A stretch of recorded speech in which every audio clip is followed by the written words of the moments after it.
Hey, what's going on, everybody? It's Trading Chief, and what we're looking at is the profit sessions with the Bank Mobility Discord. And overall, today was a pretty profitable day. But what I want to talk about today is a penny stock that has an FDA review coming up on May 23rd, and that ticker is IBRX. It's got some. It's going to be, I think, very explosive, but it also has a very high risk at the moment, and I hope the risk goes away. And I'm going to talk about my game plan as to what we're going to do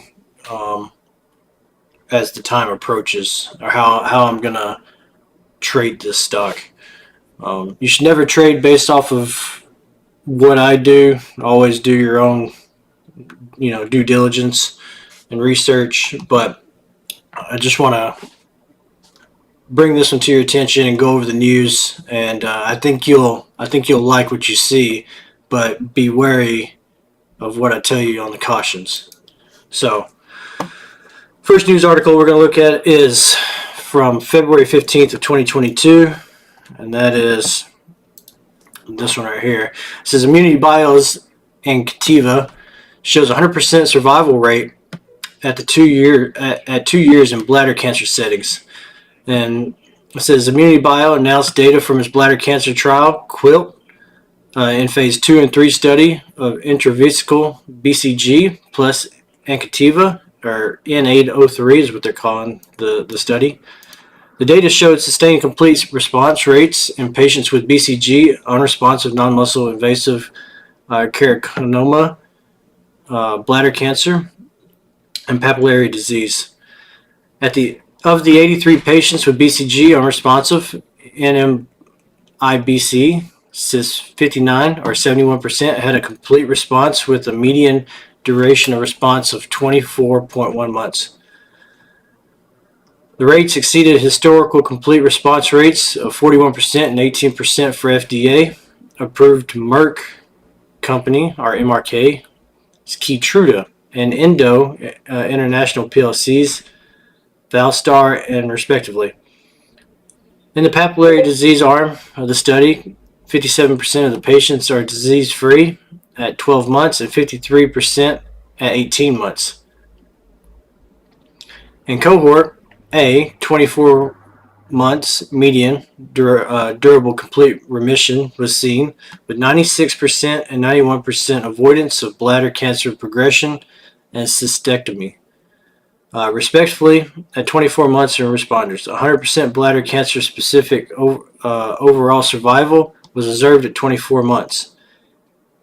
In cohort B, 99% overall bladder cancer specific survival and 95% cystectomy avoidance rate were seen.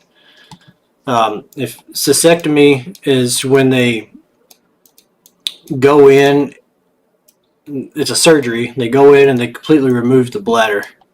So, 95% avoided a cystectomy because of this trial. So, but that was pretty amazing. And then we're going to continue on. I got a lot of these news articles that we're going to go over. Some of them we're going to brief. This one's going to probably be a longer video. But the next one we're going to look at is on 5/23. And I believe it's this one.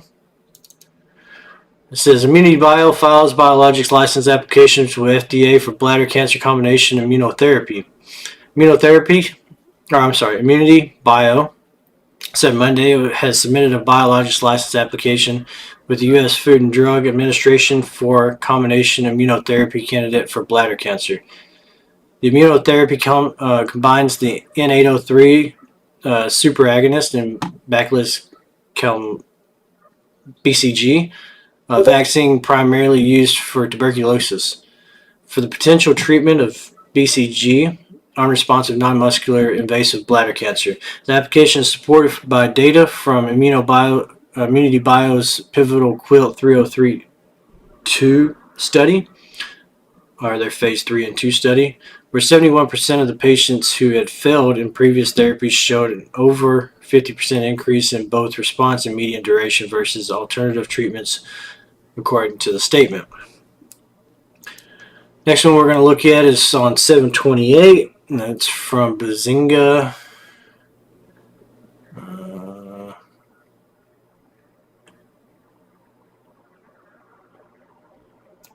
think it was this one.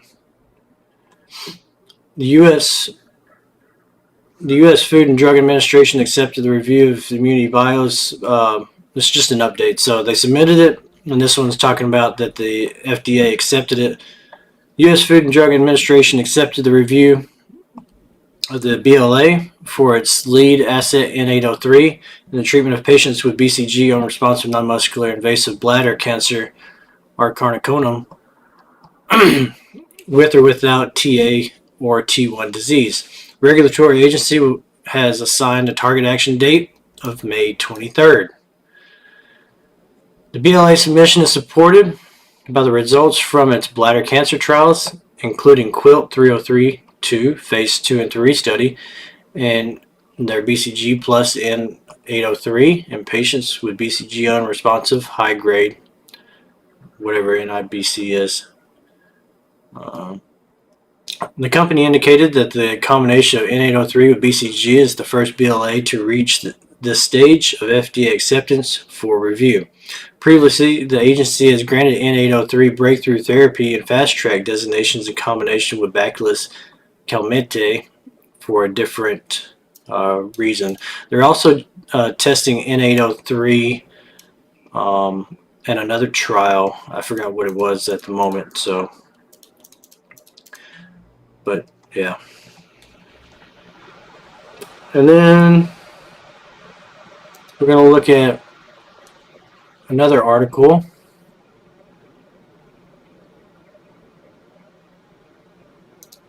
This one.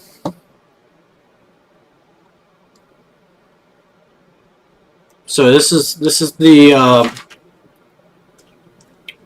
results of the phase trials, and it says evidence has published results from the QUILT 303-2 trial studying N803 plus BCG in adults with or without Ta/T1 papillary disease.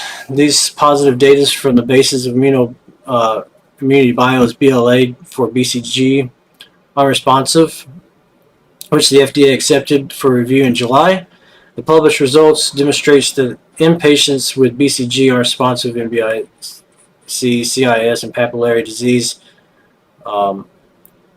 N803 were achieved with a persistence of effect with 90% probability of avoiding cystectomies and responders, a life-changing procedure of removing the bladder, and 100% bladder cancer-specific survival at 24 months. This is investigational therapy represents an important clinical benefit, addressed an unmet need of avoiding a cystectomy in this high-risk bladder cancer population. The peer review and publication of data in evidence highlights the significance of the positive results of the QUILT 303-2 trial in patients with BCG unresponsive. There's a lot to read. Hold on one second.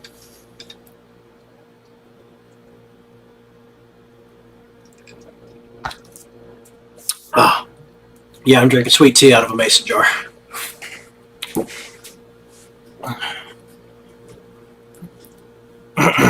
Patients with intermediate or high-risk NIBC typically receive a treatment of transstructural reactions of the bladder tumor, followed by BCG intravesical installations.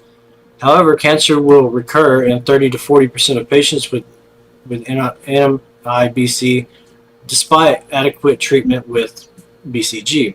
Moreover, even among those in whom a complete response is achieved with BCG, up to 50% see their cancer return.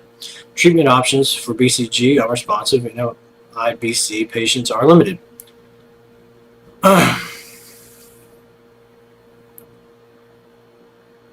So this drug was approved by the FDA for the indication in 2020 based on the findings from the Keynote study, in which the CR rate in NMIBC CIS patients has 41% with a median response. Anyway, this is on 11:10. If you want to come read it, I'm not going to read all of that, even though I read most of it. So apologize for that. We're going to look at the next one, which is 320.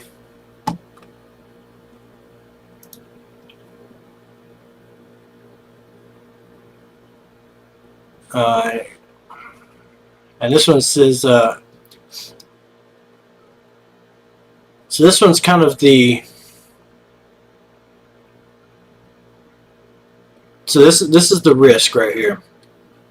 And I don't know where this came from, because nowhere else in any of these news articles does it talk about this being an issue. It just kind of popped up right here. So it says, ImmunityBio continues to engage in ongoing discussions and dialogue with FDA, including proposed label for product candidate under review in BLA. And the risk is they don't have anybody to, they haven't got a, or made a license agreement with any of the large biopharmaceutical companies to produce the drug for them. So if they don't have a producer, the FDA isn't likely to accept the BLA, and that's kind of the issue here. But we'll read it and go through it.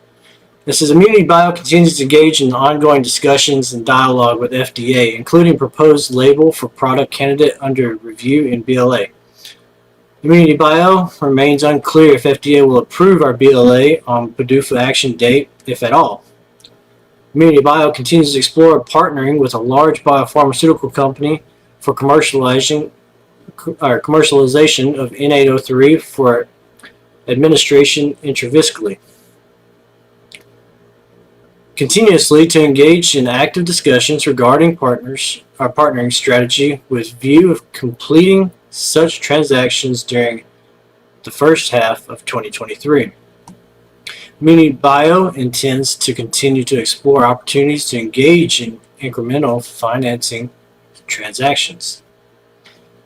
Financings may include debt and/or equity financing deals with the executive chairman and global chief scientific and medical officers and/or related entities. Financings may include, I just read that. Exploring other clinical trial designs designed to utilize overall survival advantage showed by N803 in post-checkpoint inhibitor settings. And they're actively working to modify the protocol for its own small cell lung cancer study. So that's what the other one was that they're using N803 for. Is they're also looking at small cell lung cancer study. And then ImmunityBio begun planning a study of small cell lung cancer combining N803 with memory-like cytokine-enhanced NK cells and checkpoint inhibitors.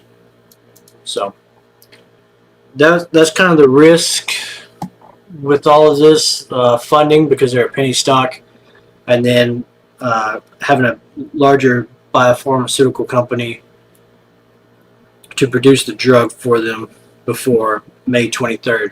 So my plan is to buy a small amount, more than 100, less than 1,000 shares, and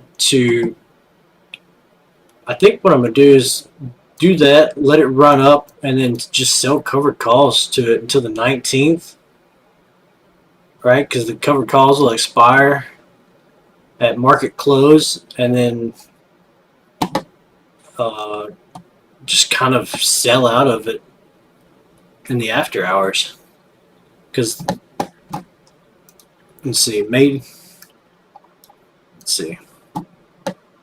because May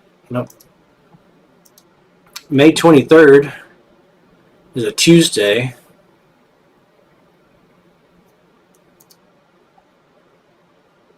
That's what I'm thinking. Because it's gonna run up regardless, because people will take the risk. But I think if they don't have an answer between about a week before, that's not gonna happen. So, and I'm not even worried about people seeing my video because my channel's so small. Don't really care. So that's kind of my plan. I'm just gonna. I think I'm gonna take a small position and sell cover calls against it, probably at the $5 mark. Let's go look at their website real quick.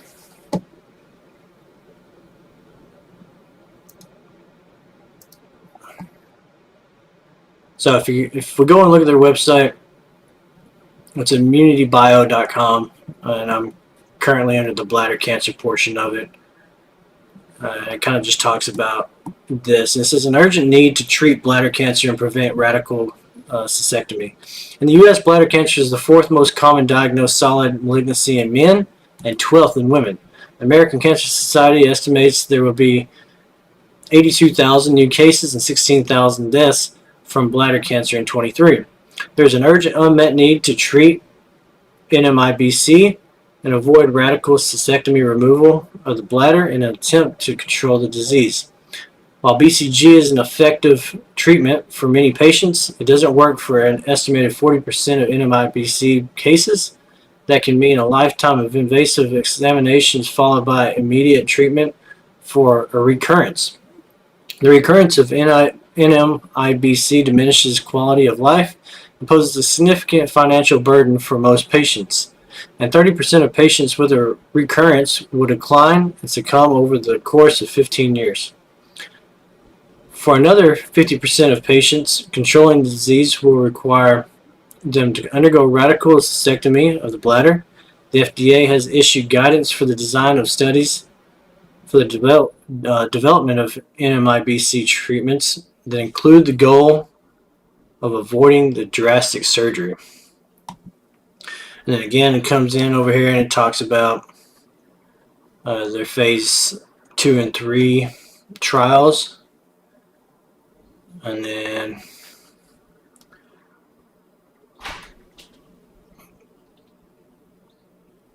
yep, that's pretty much it. Oh, let's look at their pipeline, because I like to show the pipeline and where the phases are. So here's the bladder cancer and Activa, and they did it in 32 study locations, and it's completed their phase 3, and as you already know, it's got an FDA review. So, all right, well, that was long-winded.